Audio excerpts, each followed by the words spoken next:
وہ دستک دیتا اور میں ٹھنڈے پانی سے بھرا جگ اس کے حوالے کر دیتی۔ یوں صحرا میں قید کسی آدمزاد کی صورت دیکھ کر خوش ہو لیتی تھی۔ سلام دعا سے بات چیت آگے بڑھی اور میں گھر کا کھانا پلیٹ میں ڈھک کر اس کو دینے لگی۔ کہتی کہ تم لوگ یہاں پردیسی ہو، یہ کھا لو۔ یہاں تم لوگوں کو گھر کا پکا کب نصیب ہوتا ہے؟ میں بھی تو پردیسی تھی، اور پردیسی ہی پردیسیوں کے دکھ جانتے ہیں۔ میں نے شوہر کا گھر سمجھ کر کبھی اس نوجوان کو گھر کے اندر قدم نہیں رکھنے دیا، اور نہ خود شوہر کے گھر کی دہلیز سے قدم باہر رکھا۔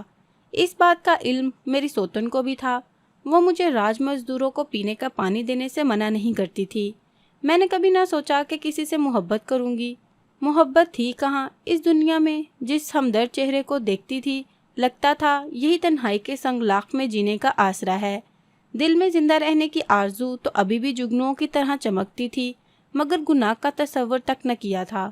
بس ایک مزدور کو جو ہم وطن تھا اور پیاسا ہوتا تھا، پانی کا ایک جگ روزانہ دے دیا کرتی تھی۔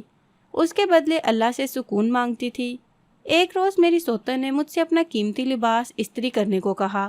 وہ مجھ سے انجانے میں جل گیا۔ وہ بھڑک اٹھی۔ اس نے چلا کر کہا، تو کس کے تصور میں کھوئی رہتی ہے؟ تو نے میرا لباس کیوں جلایا؟ کیا اس لیے کہ تیرا دھیان کسی اور طرف لگ گیا، یا یہ کہ تم نے حسد کی وجہ سے جلایا ہے؟ مجھے اس دن بہت غصہ آیا اور پہلی بار اس کے سامنے زبان کھولی۔ میں نے کہا، تم جو سمجھو، لباس کو جلنا تھا سو جل گیا ہے۔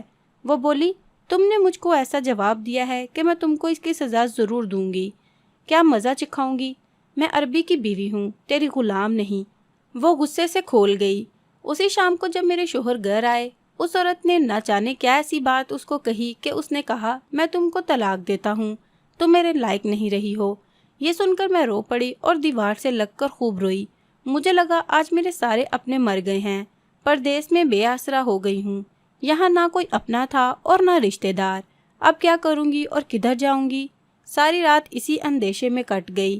اگلے دن یہی سوچ رہی تھی کہ دوپہر کو پھر اسی نوجوان نے دستک دی اور ٹھنڈے پانی کی صدا لگائی۔ میں نے اٹھ کر اس کو جگ دیا، لیکن آج میرے ہاتھ لرز رہے تھے اور میں رو رہی تھی۔ اس نے وجہ پوچھی تو میں نے بتایا کہ صبح میرا شوہر مجھے طلاق دے کر چلا گیا ہے۔ اس نے مجھے تسلی دی اور کہا، فکر نہ کرو، جو خدا کو منظور تھا وہ ہو گیا۔ اگر اس نے تم کو طلاق دی اور تم کو گھر سے جانے کو کہا تو میں تم کو سہارا دوں گا۔ فی الحال تم پاکستان واپس چلی جاؤ، میں تم کو وہاں آ کر تمہارے والدین سے رشتہ مانگ کر اپنا لوں گا۔ ابھی تم کو پاکستان جا کر اپنے والدین کو حالات سے آگاہ کرنا چاہیے۔ شام کو عربی آیا۔ اس نے کہا کہ تمہارے والد کو فون پر اطلاع کر دی ہے، تمہارا خروج لگ جائے گا، تم تیار رہنا پاکستان جانے کے لیے۔ میں نے کسی رد عمل کا اظہار نہ کیا، اپنے کمرے میں جا کر تیاری کرنے لگی۔ عربی نے مجھے جو زیور دیا تھا کہا کہ تم یہ اپنے ساتھ لے جا سکتی ہو۔ میں جانتا ہوں کہ تم یہاں خوش نہیں ہو، واپس جانا چاہتی ہو تو خوشی سے جاؤ اور اپنی زندگی گزارو۔ میں تمہارے لیے اتنی رقم کا انتظام کر دیتا ہوں کہ تم پاکستان میں کچھ سال بغیر مالی تنگی کے گزار سکتی ہو۔ جب میں پاکستان پہنچی، ماں باپ نے میری حالت پر کلیجہ تھام لیا۔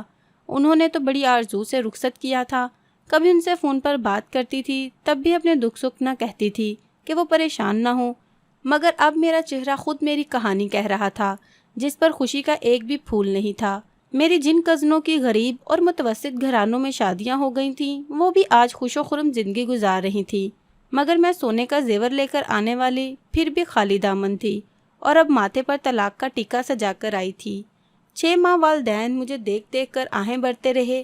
بالآخر ان کو بتا دیا کہ ایک راج مزدور نوجوان جس کا نام ریاض ہے وہ آئے گا، آپ میرا اس کے ساتھ رشتہ کر دینا۔ مجھے راج مزدور قبول ہے، مگر ایسی دولت نہیں جو ہر لمحہ ناگن بن کر انسان کو ڈستی رہتی ہے۔ سال گزر گیا تو میں مایوس ہو گئی۔ سوچتی تھی کہ ریاض بھی بے وفا نکلا، اس نے بھی دھوکہ دیا، میں نے اس کا خیال ہی دل سے نکال دیا۔ لیکن سال کے بعد ایک روز وہ اپنے بوڑھے والدین کو لے کر آ گیا۔ ماں باپ نے اس بار میری مرضی کا احترام کیا اور میری شادی ریاض سے کرا دی۔ آج ایک غریب مزدور کے گھر میں خوش و خرم زندگی گزار رہی ہوں۔ مجھے کوئی دکھ نہیں ہے۔ سچ ہے، خوشی اور سکون دولت سے نہیں، عزت اور پیار سے ملتا ہے۔ تو دوستو، میں سب ماں باپ کو یہ پیغام دینا چاہتی ہوں کہ بیٹی کا رشتہ کرتے وقت بڑا گھر اور امیر لڑکا نہ دیکھا کریں، بلکہ ایسا لڑکا دیکھیں جو غریب ہو بے شک، لیکن آپ کی بیٹی کو خوشیاں اور عزت دینے والا ہو۔ کیوں دوستو، صحیح کہا نا میں نے؟ آپ کی کیا رائے ہے؟ کمنٹ باکس میں ضرور بتائیں۔ مزید ایسی کہانیوں کے لیے میرے چینل کو سبسکرائب کر لیں اور اگر ویڈیو پسند آئے تو ویڈیو کو لائک کریں۔ ملتے ہیں ایک اور نئی ویڈیو کے ساتھ، تب تک کے لیے اللہ حافظ۔